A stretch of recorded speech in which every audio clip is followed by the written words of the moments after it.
Esta es la historia de un soldado y una acusación absurda, pero lo que aquellos dos agentes de policía ignoraban era que, al esposar a aquel hombre, no solo estaban deteniendo a un soldado, estaban desafiando a toda una institución. Y provocaron una reacción en cadena que llegaría hasta el despacho del alcalde y las portadas de todo el país. Una historia sobre prejuicios, poder y la dignidad inquebrantable de un hombre que se negó a ser pisoteado. Para entender la magnitud de lo que estaba a punto de suceder en esa gasolinera, hay que conocer al hombre en el centro de la tormenta. El sargento Mateo Ríos no era un simple hombre con un uniforme. Era un soldado de carrera con 11 años de servicio impecable en la reserva del ejército. Aquel día, como muchos otros, había concluido una larga jornada de entrenamiento en Fuerte San Marcos, donde su liderazgo y dedicación eran bien conocidos. Manejaba rumbo a casa, cansado, pero con la satisfacción del deber cumplido, pensando en el merecido descanso que le esperaba. La parada en la tienda de conveniencia de la calle Roble era solo eso, una parada rápida e inocente, un respiro cotidiano en el camino de vuelta a la normalidad. El sol comenzaba a caer, pintando el cielo de naranja, y la calma del atardecer envolvía todo. En ese momento, Mateo era simplemente un ciudadano más, un profesional que volvía a casa, ajeno a que su ética, su honor y la misma esencia de su carácter estaban a punto de ser puestos a prueba de la manera más injusta e inesperada. La tranquilidad se quebró de forma brutal y sin previo aviso. El chirrido agudo de los neumáticos contra el asfalto anunció la violenta llegada de dos patrullas que se estacionaron de forma obstinada frente a la entrada, encandelando el interior con el halo fantasmagórico de sus luces rojas y azules. Dos oficiales, Martínez y López, irrumpieron en el establecimiento con una energía agresiva y desproporcionada, sus manos ya posadas sobre sus armas de servicio como si esperaran encontrar a un peligroso fugitivo y no a clientes comprando bebidas y comida. El ambiente se congeló por completo. El murmullo de la tienda fue reemplazado por un silencio pesado solo roto por el crujido de la bolsa de papas que se le escapó de las manos a una mujer aterrorizada. Con una mirada cargada de prejuicio y una decisión ya tomada, el oficial Martínez se dirigió directamente hacia Mateo, ignorando por completo al resto de las personas. «Salga de la tienda inmediatamente. Manos donde pueda verlas», ordenó con una voz que no admitía réplica, una voz que resonó con una autoridad que se sintió más a acusación que a procedimiento. La confusión se apoderó de Mateo, pero su entrenamiento lo mantuvo calmado sobre la superficie. «Señor, ¿cuál es el problema?», preguntó con serenidad, manteniendo las manos visibles. La respuesta fue una acusación absurda que cortó el aire. Está bajo sospecha de suplantación de personal militar. Antes de que pudiera procesar la ridícula afirmación, y mucho menos ofrecer su identificación, el oficial López le agarró el brazo con fuerza, se lo torció detrás de la espalda y las frías metálicas esposas se cerraron alrededor de sus muñecas con un chasquido definitivo. «Están cometiendo un error terrible. Soy el sargento Mateo Ríos. Mi identificación está en mi bolsillo», argumentó, pero su voz fue ahogada por el escepticismo burlón de Martínez. «Sí, claro. Eso es lo que todos dicen». Sin ceremonia alguna, lo empujaron hacia la salida, obligándolo a caminar con las manos restringidas, mientras el sonido de las cámaras de los teléfonos de los testigos comenzaba a grabar la escena. La botella de agua que había comprado rodó, olvidada y sola, por el suelo de la tienda. Afuera, el calor residual del asfalto le quemó las rodillas cuando lo forzaron a adoptar una posición de sumisión en la acera, convirtiendo un acto cotidiano en un espectáculo público humillante que marcaría el inicio de una batalla por su honor. Arrodillado en la dura y caliente acera, con el peso de las esposas mordiendo sus muñecas, Mateo Ríos respiró hondo y eligió la calma sobre la indignación. Alrededor suyo, el mundo parecía haberse reducido a un vórtice de murmullos, miradas curiosas y el brillo intrusivo de las pantallas de los teléfonos grabando su humillación. Los oficiales Martínez y López intercambiaron una sonrisa de autosatisfacción, seguros de su control absoluto sobre la situación, creyendo haber capturado a otro impostor más. «Necesitas que te ayude a llamar a tu mamá, soldadito», se burló López, con una risa que pretendía ser cortante. «Pero Mateo, En lugar de morder el anzuelo, alzó la mirada con una serenidad que desconcertó a ambos agentes. «Dentro de mi derecho, me gustaría hacer una llamada telefónica», declaró con una voz clara y firme que cortó la tensión. Martínez se encogió de hombros con desdén. «¿Vas a llamar a tu abogado? Adelante, pero no cambiará nada». La respuesta de Mateo, sin embargo, los tomó por completa sorpresa. «No», dijo, manteniendo un contacto visual inquebrantable. «Voy a llamar a mi oficial al mando». Un silencio incómodo se extendió entre los dos policías. Esa no era la reacción esperada. Con movimientos torpes pero determinados debido a las esposas, Mateo logró sacar su teléfono del bolsillo. Cada movimiento fue deliberado, cada clic en la pantalla táctil de su teléfono, un pequeño desafío superado con paciencia. Encontró el nombre que buscaba y presionó llamar. La voz al otro lado del auricular era un canal directo hacia una autoridad muy diferente, una que operaba bajo un código de honor y consecuencias reales. «Mi coronel, soy el sargento Ríos, he sido detenido injustamente. Afirman que estoy suplantando a un militar».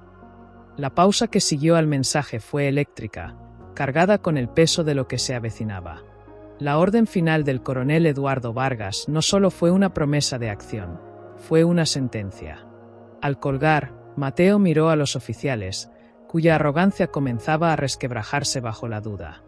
«La ayuda ya viene en camino», anunció con una tranquilidad que, por primera vez, no sonó a amenaza vacía, sino a un hecho irrevocable.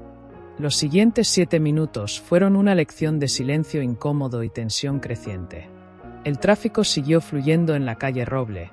Los semáforos cambiaron de verde a rojo y luego a verde otra vez, pero en la acera frente a la gasolinera, el tiempo parecía haberse estirado y distorsionado.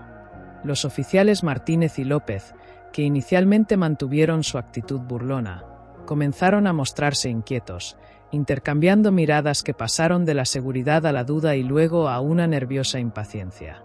Revisaban sus relojes, miraban hacia ambos extremos de la calle. Sus sonrisas forzadas se desvanecían lentamente mientras la calma imperturbable de Mateo, aún arrodillado, pero con la espalda recta y la mirada fija en el horizonte, se volvía cada vez más desconcertante. La multitud de testigos, lejos de dispersarse, había crecido, y el runruneo de sus voces era un coro de expectación.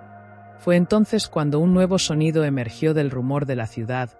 No era el chirrido agresivo de neumáticos de patrulla, sino el ronroneo grave y autoritario de motores potentes. 3 grandes camionetas negras, impecables y con vidrios polarizados, se deslizaron hacia el lugar con una precisión casi militar, formando una media luna perfecta que encapsuló la escena. No hubo sirena, no hubo luces estridentes, solo la presencia aplastante e innegable de autoridad que emanaba de esos vehículos. Las puertas se abrieron al unísono y de ellos descendieron hombres y mujeres con trajes oscuros y uniformes militares impecables. Sus expresiones eran serias, profesionales e impersonales. Pero todos los ojos, incluyendo los de los ahora pálidos oficiales, se clavaron en la figura que emergió del asiento trasero de la camioneta principal. El coronel Eduardo Vargas no necesitó gritar, ni siquiera apresurar su paso. Cada movimiento suyo, desde cerrar la puerta hasta ajustarse la guerrera, estaba cargado de una autoridad calmada pero absoluta. Su uniforme, adornado con condecoraciones y medallas que contaban una historia de décadas de servicio, brillaba bajo la luz del atardecer.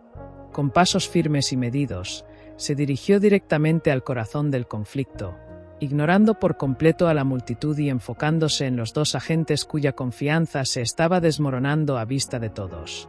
«¿Cuál de ustedes es el oficial Martínez?», preguntó su voz, un bajo profundo que cortó el aire como un cuchillo y no dejó lugar a dudas sobre quién estaba ahora al mando de la situación.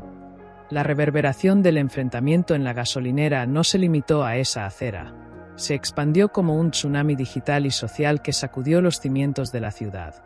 Esa misma noche, los vídeos grabados por los testigos, temblorosos, pero visceralmente claros, comenzaron a inundar las redes sociales. La narrativa era poderosa e incontrovertible. La humillación injusta de un soldado negro y la vindicación ejemplar liderada por el coronel Vargas. El hashtag Sargento Ríos se volvió tema viral, no solo a nivel local, sino nacional, convertido en un grito colectivo de indignación y solidaridad. Para la mañana siguiente, la historia dominaba todos los noticieros matutinos.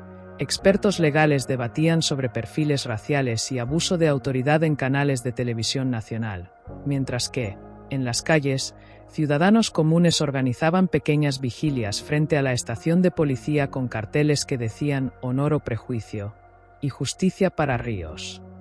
La presión pública se volvió tan intensa e ineludible que la alcaldesa no tuvo más opción que convocar una conferencia de prensa de emergencia. De pie frente a un bosque de micrófonos, con el rostro grave y un discurso cuidadosamente calibrado, no ofreció excusas ni medias tintas. En nombre de esta ciudad, ofrezco una disculpa pública y sin reservas al sargento Mateo Ríos. Lo que sufrió fue un error intolerable, un fracaso de nuestro sistema que jamás debe repetirse, declaró, y luego anunció la medida que todos esperaban. Los oficiales Martínez y López han sido removidos de sus deberes. No se trata de una suspensión administrativa, han sido destituidos permanentemente del departamento, efectivo inmediatamente.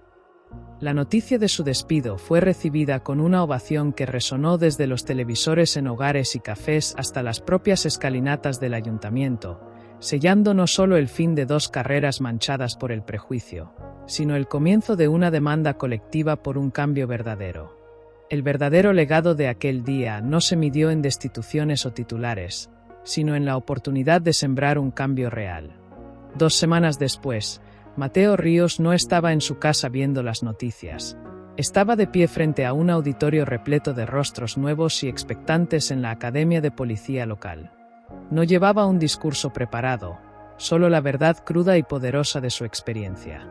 El poder que se les confía con esa placa, comenzó, su voz clara y calmada llenando la sala, no es un arma para imponer, sino una herramienta para proteger.